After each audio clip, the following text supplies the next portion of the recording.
Olá, boa noite. Está começando o Cenário Econômico pela TV Brasil, direto aqui dos estúdios da B3, com emissoras públicas de todo o país. Vamos dar uma olhada aqui nos destaques de hoje. As compras de última hora para o Natal, mais ou menos 9 milhões de pessoas devem deixar essas compras para a última hora e, segundo uma pesquisa, tem desvantagem sim. A safra de café brasileira bate recorde em 2018 e teve crescimento também ao longo deste ano. O setor de serviços atinge o melhor patamar desde 2015 no que se refere a emprego. É o quarto mês seguido de alta na geração de empregos formais. Em Brasília, as atenções voltadas para o orçamento do ano que vem. Está prevista a votação ainda para hoje. Você vai saber se já começou ou não e se deve ser votado ainda esta semana. No estúdio, Fábio Nogueira vai conversar com a gente sobre a juniorização das empresas. É isso mesmo que você está imaginando. Cada vez mais, pessoas mais jovens estão sendo contratadas em substituição aos mais velhos. Vamos ver como é que é esse cenário agora, no cenário econômico que está começando.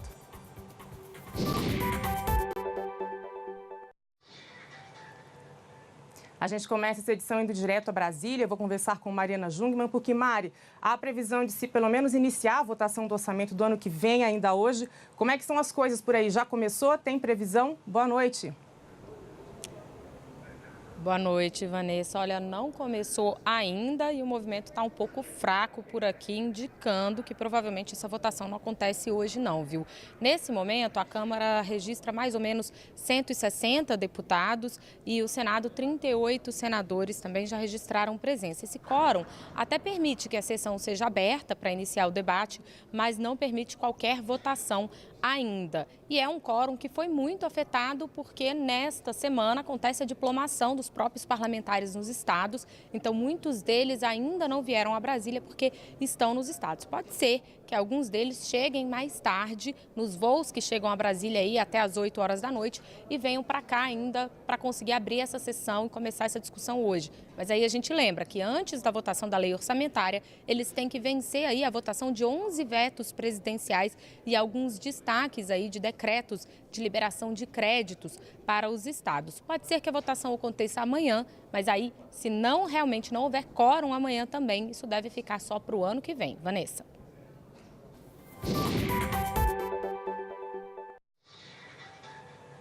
Pois é, Mari, obrigada por suas informações. Vai ficando aí apertado, acaba que não dá tempo muitas vezes, né? A gente vai agora ao Rio de Janeiro conversar com o Maurício de Almeida, porque, Maurício, saiu a prévia do IGPM, aquela inflação do aluguel, né? Conta pra gente como é que ficou esse número. Boa noite.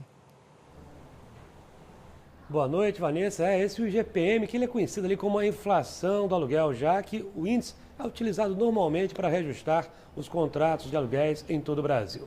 Nessa prévia, segunda prévia registrada pela Fundação Getúlio Vargas, agora no mês de dezembro, registrou uma deflação. O IGPM caiu 1,15% nesse segundo levantamento, como eu falei, que foi realizado no mês de dezembro pela Fundação Getúlio Vargas. O resultado mostra uma continuidade na tendência de queda do índice, que na segunda prévia de novembro também teve um resultado negativo de 0,35%. Ou seja, a deflação acelerou nos últimos 30 dias. A queda da taxa de novembro para dezembro foi puxada pelos 3 subíndices utilizados no cálculo do IGPM.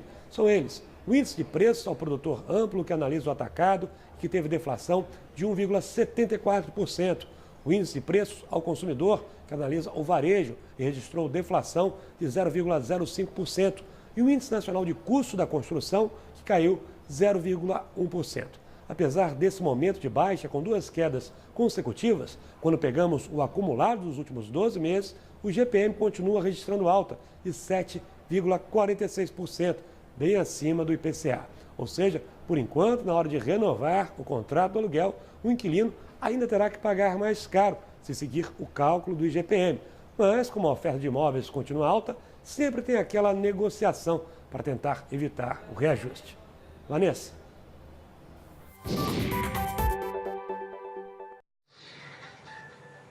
Sim, Maurício, sempre vem aquela negociação e vem também o que muita gente reclama. Apesar da deflação e apesar do acumulado estar em 7%, as pessoas não veem os preços cair, né? Seja a inflação oficial do IBGE, quando vai no mercado, também registrou deflação, né, na última sondagem. Quando vai ao mercado, não vê o preço cair. Quando vai encher o tanque, também não sente tanta diferença.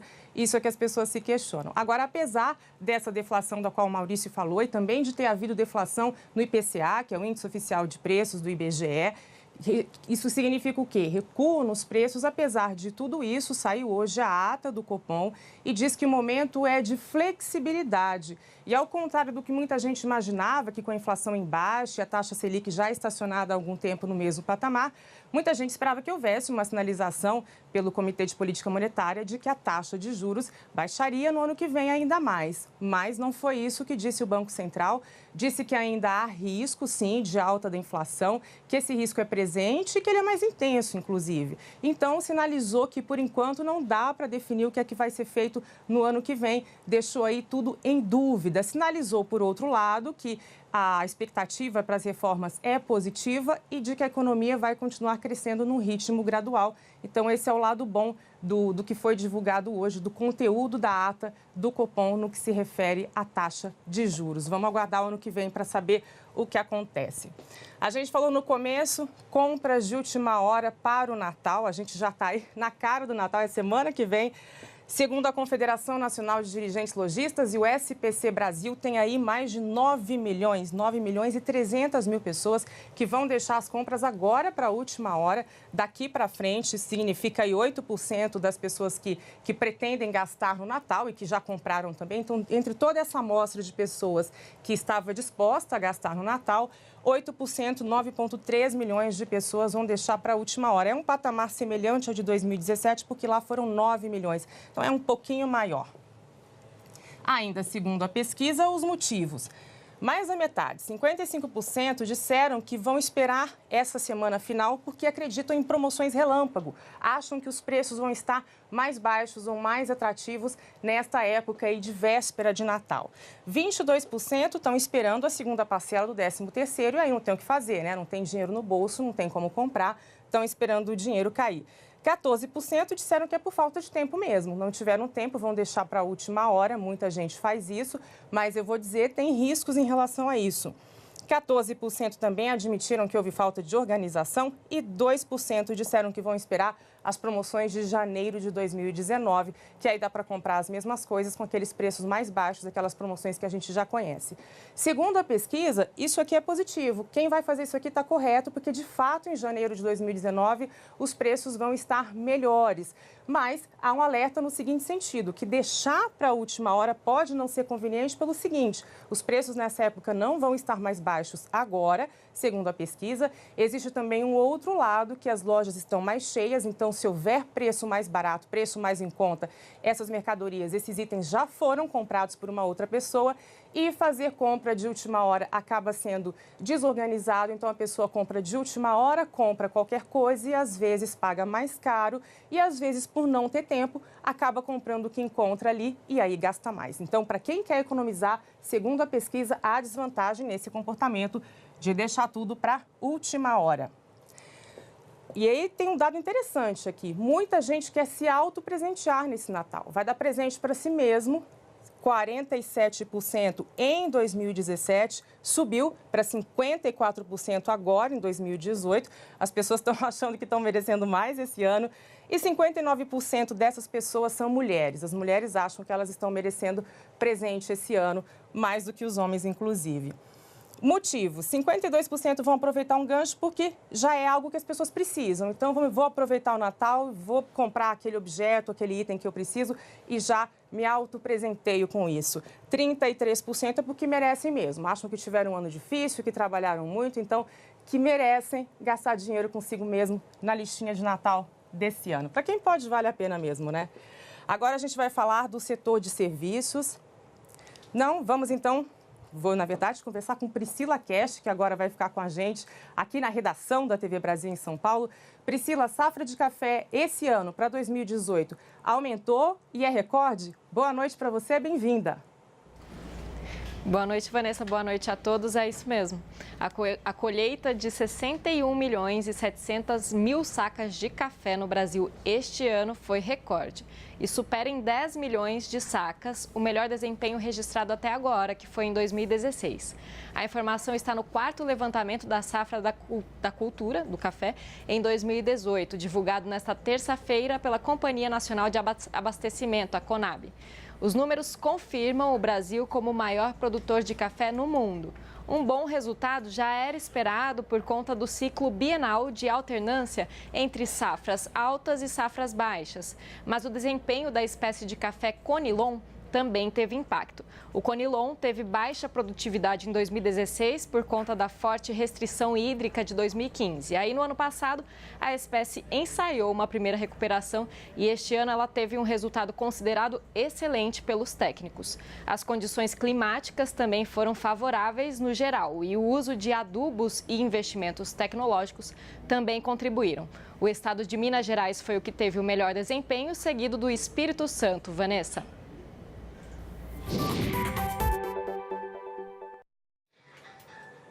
Obrigada, Priscila. Agora sim eu vou falar da geração de empregos formais aqui no setor de serviços do estado de São Paulo. Estava ansiosa para falar disso. Em outubro, esse resultado aqui é de outubro, foram criadas 12.051 vagas e aí o estoque, o geral, é superior aí a 7 milhões, quase 7 milhões 460 mil. Esse é o estoque todo de empregos formais, com carteira assinada, no setor de serviços de São Paulo. Esse patamar aqui é o melhor para o mês de outubro, portanto, desde 2011. E esse resultado aqui é o melhor também desde novembro de 2015. Vamos aqui para outros detalhes. Em 10 meses, a gente tem esse acumulado aqui, quase 159 mil postos com carteira assinada, ressalto, e em 12 meses, 98 mil. Em 12 meses é um pouquinho menor, porque a gente está vindo aí dessa recuperação lenta da crise econômica, mas é positivo, está empregando mais e é isso que importa para todo o estado de São Paulo.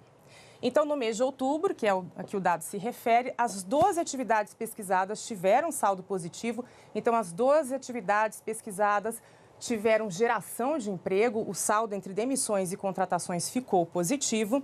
E aí, em relação a 2017, até esse momento, informação e comunicação, esse setor aqui teve alta, registrou um aumento na quantidade de postos formais e este setor aqui registrou baixa. Administração pública, defesa e seguridade social tiveram menos empregos gerados do que no ano passado até este momento.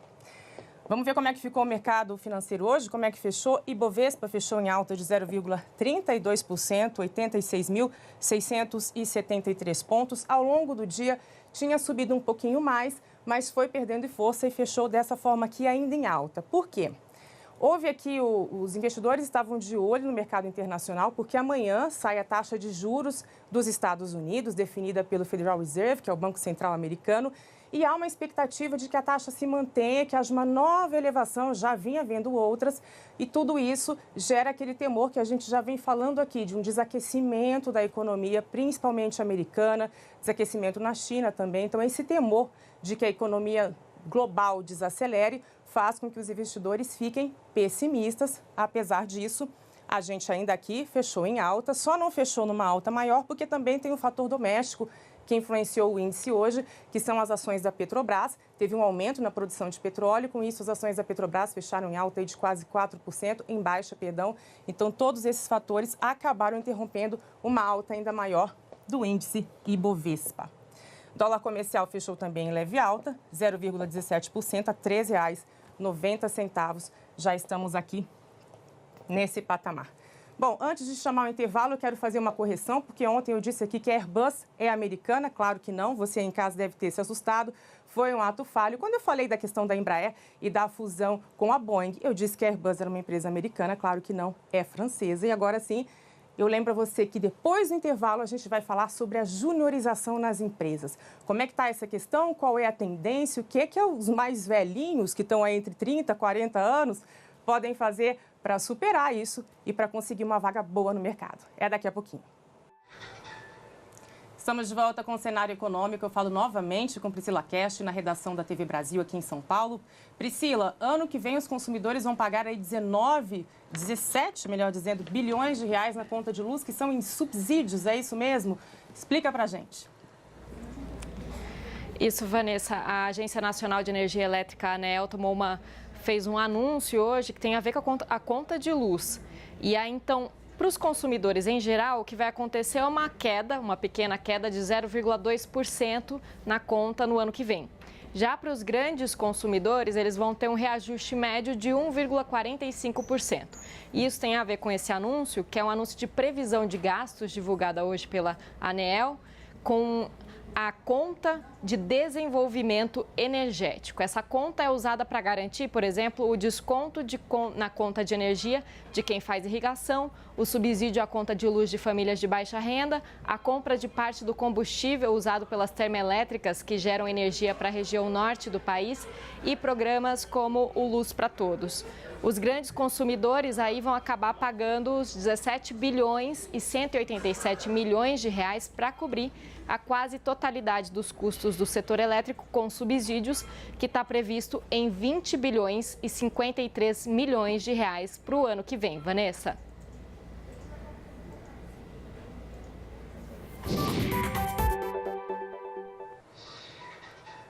Obrigada, Priscila. A gente fala agora, então, sobre a chamada juniorização. Eu estou aqui com o Fábio Nogueira, que é diretor de uma empresa de recrutamento. Fábio, boa noite, bem-vindo. Obrigado por estar aqui. Boa noite. Obrigado a vocês pelo convite. Já começo perguntando, o profissional de 40 anos já está velho para o mercado?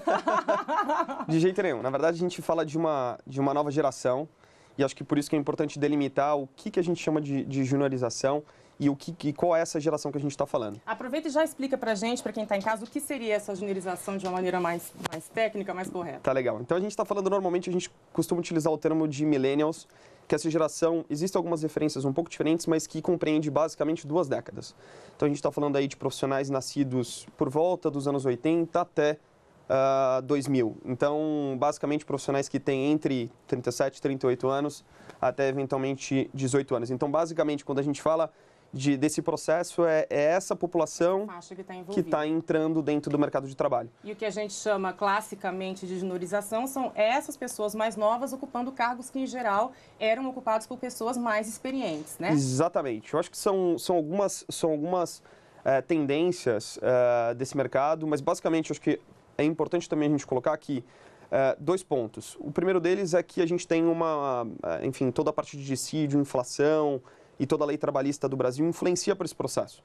Né? Quando a gente fala que um profissional fica 20, 30, 40 anos dentro da empresa, é naturalmente que em um determinado momento, eventualmente, a função e a remuneração, elas não têm mais conexão. Então, eventualmente, a pessoa recebeu o dissídio durante muitos anos e essa conexão, ela se perde. Então, ela fica muito cara para a função que ela executa. Perfeito. Então, existe essa tendência no mercado de que esses novos profissionais, além das características que são absolutamente diferentes de geração, que eles, de fato, venham a fazer parte do mercado de trabalho e, eventualmente, substituam essa população um pouco mais antiga. Acho que um outro ponto que é importante antes era muito bonito e era interessante, era muito sólido, os profissionais que faziam carreira. Isso. Que, eventualmente, começavam na empresa e terminavam. E ficavam a vida toda, e se aposentavam naquela determinada empresa. Sim. Isso era sinônimo, muitas vezes, de status, ou era sinônimo de solidez na carreira. Isso, de competência. De competência, etc. E hoje, essa tendência muda absolutamente. Então, esse profissional que fica durante tanto tempo, não necessariamente ele é visto como sólido. Claro que você ele é visto como alguém que custa muito e, de repente, não vale a pena demitir. Depende naturalmente da progressão de carreira. De repente, esse profissional, ele tem uma carreira, né, de ascensão e vai acumulando cargos de liderança, etc. Isso pode acontecer. Mas, normalmente, quando a gente fala na grande massa, normalmente a gente vai entender que ou ele custa muito caro, ou, eventualmente, ele é um profissional que está acomodado na cadeira e não está buscando uma nova alternativa. Está no que o pessoal chama de zona de conforto. Zona de conforto. A gente ouviu falar há um bom tempo, né, dessa demanda maior por jovens do que por profissionais maduros, né? Sim. Eles enfrentam dificuldade de colocação ou de recolocação no mercado, mas isso tem crescido nos últimos tempos, aí nos últimos 1 ou 2 anos, o que é que a gente tem visto? Tem crescido ou não? Tem se mantido estável? Tem se mantido relativamente estável. Eu acho que existe uma tendência que é a característica desse profissional, dessa nova geração, que eventualmente pode influenciar nesse processo. Acho que, normalmente, quando a gente fala desse profissional dessa geração, millennials, eu normalmente gosto de utilizar 5 características específicas desse profissional, né? Que é, primeiro, normalmente, e acho que vale fazer o parêntese, tudo isso que eu estou falando não necessariamente é uma máxima, é uma tendência de mercado. Mas isso não quer dizer que os profissionais dessa geração tenham esse comportamento. Perfil, todos eles. Em compensação, a outra geração seja absolutamente o reverso. É simplesmente uma tendência que a gente avalia dentro de tantos anos dentro do mercado de recrutamento e seleção. Perfeito. Mas quando a gente fala das características, a gente vê que normalmente esse profissional dessa nova geração, ele é muito linkado a novas tendências de mercado e à tecnologia. Então ele está 100% do tempo conectado em celular, em notebook, etc. E também linkado a novas tecnologias, aplicativos, ferramentas, enfim, de vídeo e assim sucessivamente. É intuitivo, né, para essa intuitivo. Geração. A gente tem uma outra tendência de mercado que é criação e inovação. Então, que é, naturalmente, esses profissionais utilizarem, eventualmente, essa tecnologia para buscar características e para buscar formas inovadoras de fazer e determinar e fazer aquele mesmo processo. Sim. A gente tem uma geração que precisa impactar a sociedade que ela vive, né? Revolucioná-la, então, né? Revolucionar. Às vezes pode ser a sociedade, quando eu falo sociedade, pode ser o condomínio, pode ser o bairro, pode ser uma cidade, pode ser o mundo inteiro. Então, é uma sociedade que precisa ter a causa dela ligada a alguma coisa. Eu costumo dizer que as outras gerações, eventualmente, elas pensavam e elas pediam para que os gestores e os líderes ensinassem como elas fariam, ou o que elas iam fazer. Essa geração é a geração do porquê. Então, por que a gente vai fazer? E não o que eu vou fazer. E é uma geração que quer mais dizer o que vai fazer do que ouvir, né? Exatamente. É uma geração extremamente questionadora. Agora, existem profissões que estão mais sujeitas, são mais suscetíveis aos profissionais mais maduros serem trocados pelos mais jovens? Existe também. Essa nova geração é uma geração extremamente flexível, né? Então, ela se adapta com facilidade, ela tem uma capacidade de aprendizagem absolutamente meteórica. Então, o que a gente vê é que dentro desse processo, eventualmente um profissional mais jovem, ele consegue acumular, de repente, 2 funções do que um profissional que já está há muito tempo naquele determinado cargo e que é um pouco mais inflexível. Sim. Ou que já é muito especializado. Já tem hábitos e costumes. Já tem hábitos e costumes. É mais fácil você desenvolver um profissional mais jovem e que possa, obviamente, jogar em 2 posições de repente. Então, é uma tendência também de mercado, no geral, profissionais que sejam multitarefas, né? Ou seja, você pode... Cada vez mais, você pode utilizar e ele tem habilidades para, de fato, conseguir trabalhar na função A ou na função B. E esses profissionais que estão em torno aí dos 40, 45, 50, e as pessoas estão envelhecendo e que querem continuar trabalhando, né? Claro. O que essas pessoas de outras gerações podem fazer, então, para concorrer e conseguir algumas das vagas dessas gerações aí, desse contexto de juniorização? Eu acho que até profissionais mais, com maior experiência do que esses, eles continuam tendo mercado de trabalho. Obviamente que esse profissional ele precisa estar antenado a novas tecnologias, ele precisa abrir a mente dele para esse boom de tecnologia que a gente vive, né? Então, se preparar, estar aberto a novas tecnologias, buscar formas disruptivas de fato, fazer e executar aquela tarefa ou aquele determinado processo.